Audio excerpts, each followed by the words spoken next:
Fala, viajantes do tempo, tudo bem com vocês? Aqui é o André Luiz trazendo mais um vídeo especial para vocês. Dessa vez, esse vídeo é bem especial porque vamos falar de uma data que é um verdadeiro paradoxo temporal. Então fique com a gente até o final, pois iremos destrinchar tudo o que aconteceu em 12 de novembro de 1955. Você se lembra dessa data?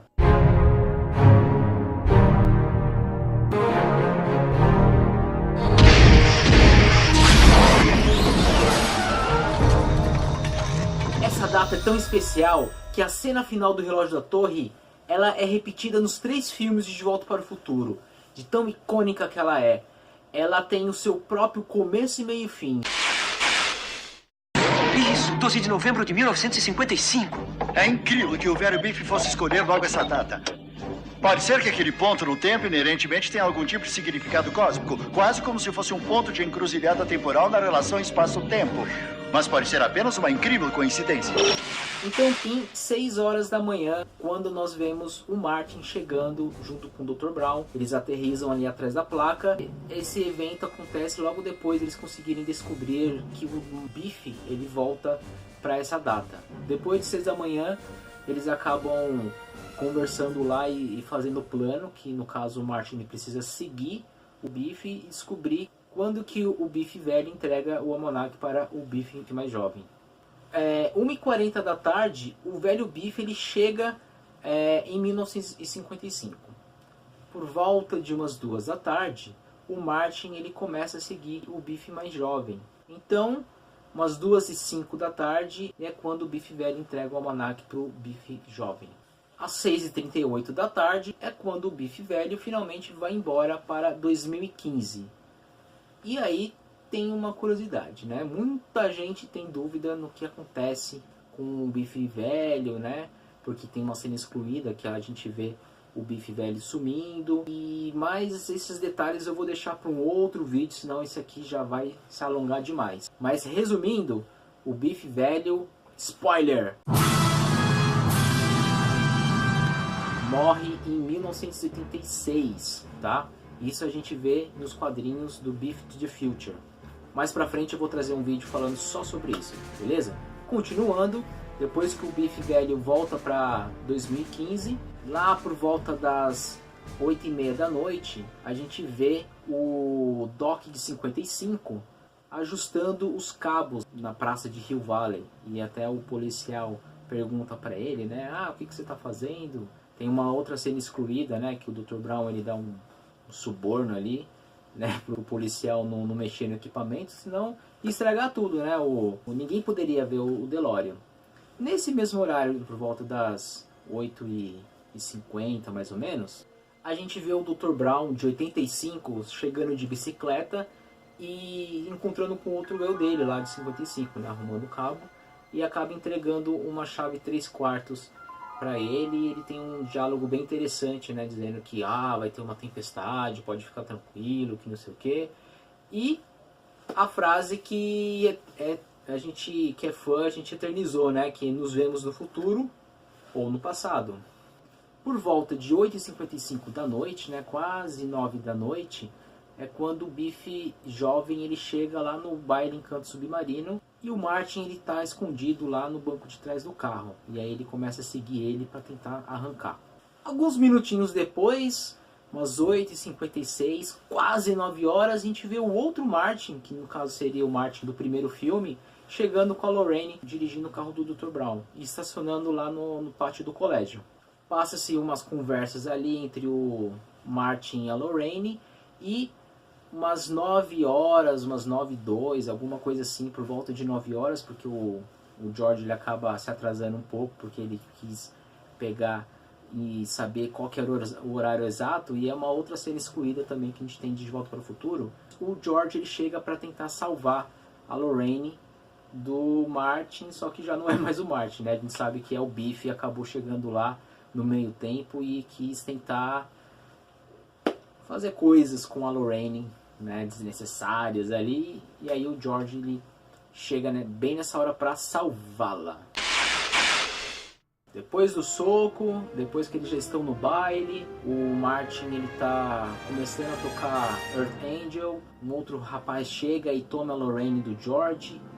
É quando já são umas 9, 10 da noite, o Martin do primeiro filme ele começa a desaparecer. Então, quando são umas 9h15 da noite, né, passando alguns minutos, o Martin já está tocando Johnny B. Good, e é a cena quando a gente vê o outro Martin, o Martin 2, né, vamos chamar assim, chegando para se esconder. E aí ele conversa com o doutor e fala que, estou vendo meu outro eu tocando Johnny B. Good, etc e tal. A gangue do Biff também aparece lá atrás desse segundo Martin aí. Passando alguns minutinhos depois, umas 9h17 da noite, o Martin ele termina de tocar Johnny B. Good. O outro Martin, o Martin 2, está lá em cima, escapando dos capangas do Biff e acaba fazendo um nocaute, né? E aí todo mundo fica olhando com aquela cara assim de que música é essa que ele acabou de tocar, porque o Martin ele acabou soltando tanto ali, né? Ele sentiu um grande ácido rock, fez um solo de guitarra um pouco mais pesadas que não combinou em nada com o estilo de música do Johnny B. Good. Mas ficou uma cena muito boa. Inclusive, uma curiosidade, eles queriam tirar essa cena porque eles achavam que realmente essa cena não acrescentava muito para a história, mas é um alívio muito importante, né? Essa cena ficou clássica e icônica. Às 9h21, o Biff acaba encontrando o outro Martin lá do lado de fora, já do palco, e chama ele de Franguinho. Logo em seguida, 9h22, a gente tem aquela cena que o Martin do primeiro filme dá uma portada na cara do outro Martin, coitado, ele acaba ficando no chão e o Biff acaba encontrando o Almanac. E no mesmo minuto o Dr. Brown está aterrissando no telhado do colégio o carro, né, o DeLorean.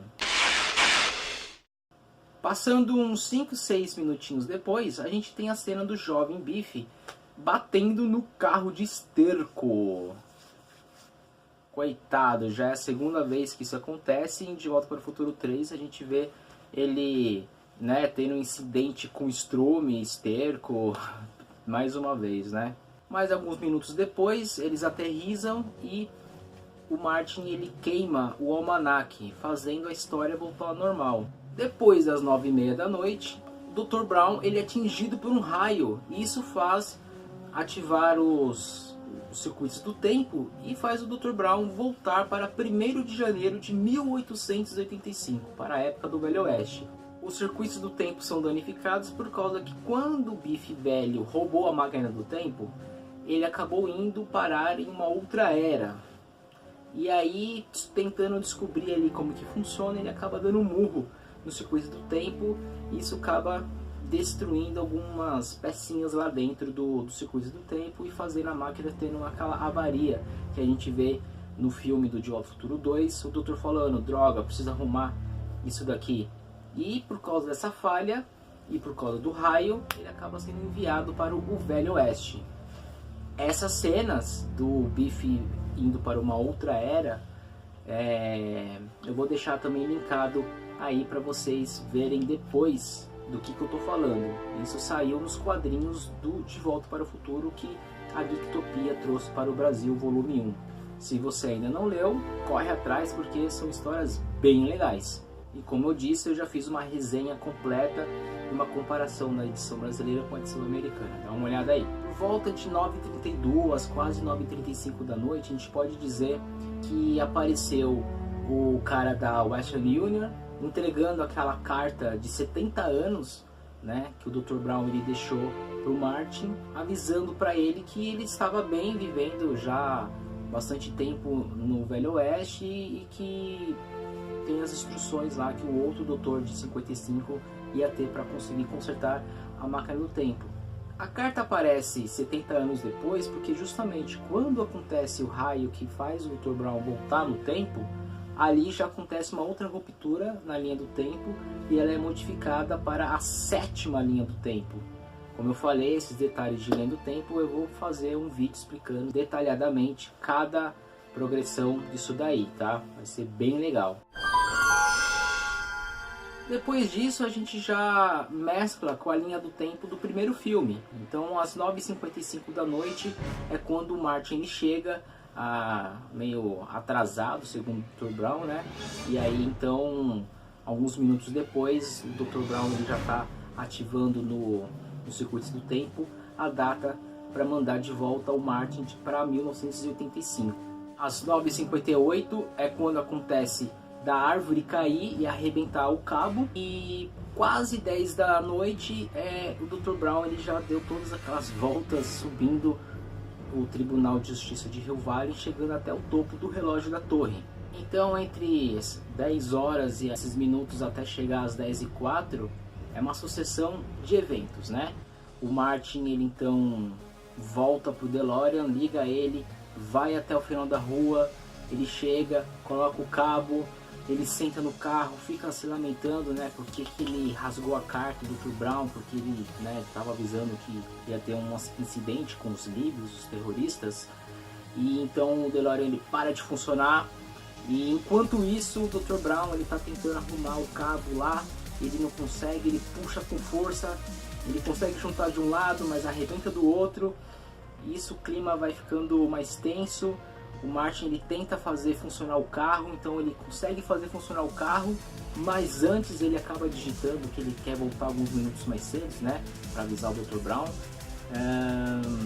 Então ele liga o carro, dá aquela derrapada, que é uma cena muito boa, ele sai correndo, e isso já são 10h03, e quando são 10h04 da noite acontece o raio de 12 de novembro de 1955, e o Martin volta no tempo. Na sequência, Dr. Brown de 55 ele tem um choque, porque ele vê o outro Martin, que é o Martin que voltou para 55 para rasgar o almanac, né? Esse Martin ele volta correndo e fala que ele acabou de voltar do futuro e que o doutor precisava ajudar o Martin. O doutor, ele claro, dá um choque. Provavelmente esse choque é aquilo que o Dr. Brown ele fala, que a pessoa, quando ela encontra, né, uma outra pessoa assim, simultaneamente pode causar um paradoxo no tempo, ou a pessoa pode desmaiar. Então nesse caso o Dr. Brown ele não aguentou o impacto e acabou desmaiando. Bom, e aí o dia seguinte o Martin acaba levando o doutor de volta para casa dele, né, na mansão, mas já não é mais 12 de novembro. Provavelmente ele levou o Dr. Brown no finalzinho da noite, né, entre umas quase 11 da noite, talvez ali, né, e aí eles acordam no dia seguinte, tá chovendo, etc e tal, mas aí é um assunto para um outro vídeo. Então se você curtiu o vídeo, deixa seu like, deixa seu comentário, escreva aí, né, alguma coisa que eu deixei de citar ou de comentar. Se você tiver alguma dúvida também, pode jogar aí, porque a sugestão é muito bem-vinda. Compartilhe esse vídeo com pessoas que gostam de Volta para o Futuro, ou com aquela pessoa que não conhece a trilogia e quer aprender um pouco mais. A gente está cheio de vídeo agora aqui no canal falando só sobre isso. E nos vemos no futuro e tchau!